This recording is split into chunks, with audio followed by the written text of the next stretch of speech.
বাংলাদেশে অনুষ্ঠিত হতে যাচ্ছে 2026 সাব চ্যাম্পিয়নশিপ। জি, আপনি ঠিকই শুনেছেন। এখন অনেকেই বলবেন, ভাই গত সপ্তাহে আপনি ভিডিওতে বললেন শ্রীলঙ্কা হচ্ছে হোস্ট, এখন আবার বাংলাদেশ কিভাবে?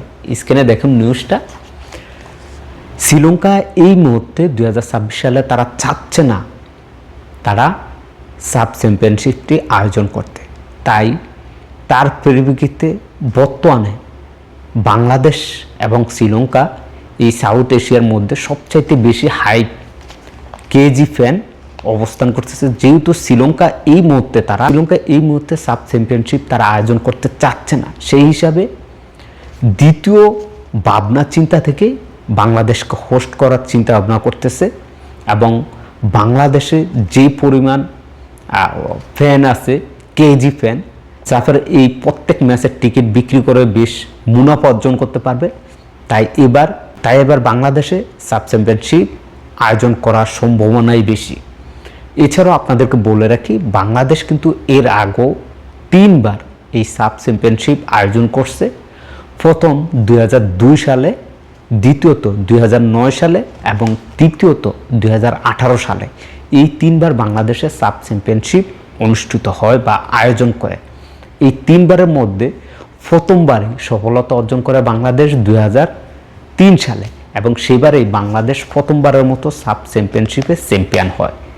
সেই ধারাবাহিকতায় এবারও আমরা আশা করি 2026 সালে বাংলাদেশ সাব চ্যাম্পিয়নশিপে নিজেদের ঘরের মাঠে আয়োজন করা হবে ইনশাল্লাহ, এবং বাংলাদেশ চ্যাম্পিয়ন হবে হামজা চৌধুরীর হাত ধরে। শ্রীলঙ্কা তারা কিন্তু প্রায় 2 বার এই সাব চ্যাম্পিয়নশিপটি আয়োজন করে। প্রথমবার তারা আয়োজন করে 1995 সালে এবং দ্বিতীয়বার তারা আয়োজন করে 2008 সালে।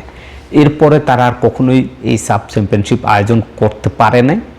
এবার তাদের তৃতীয় আসর ছিল 2026 সাল, কিন্তু তারা এবারও সেটা করতে পারবে না।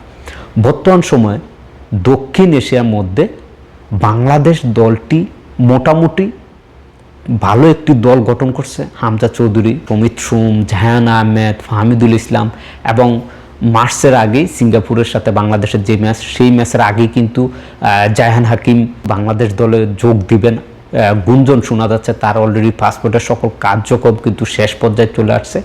তো সেই হিসাবে বাংলাদেশ কিন্তু খুবই প্রপারলি মোটামুটি দক্ষিণ এশিয়ার একটি ভালো টিম, এবং বাংলাদেশ থেকে অনেক দিকে এগিয়ে আছে শ্রীলঙ্কা বিভিন্ন দেশে তাদের যেই বংশোদ্ভূত খেলোয়াড় ছিল তাদেরকে দলে বেরিয়ে এখন একটি দক্ষিণ এশিয়ার একটি সেরা দল বলতে পারেন তারা গঠন করছে।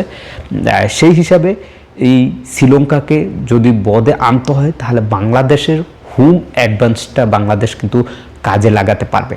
আমরা সেই অপেক্ষায় আছি। আপনাদেরকে এই সাব চ্যাম্পিয়নশিপের আদ্যপন্ত সকল আপডেট পেতে চোখ রাখুন এসপ্লে।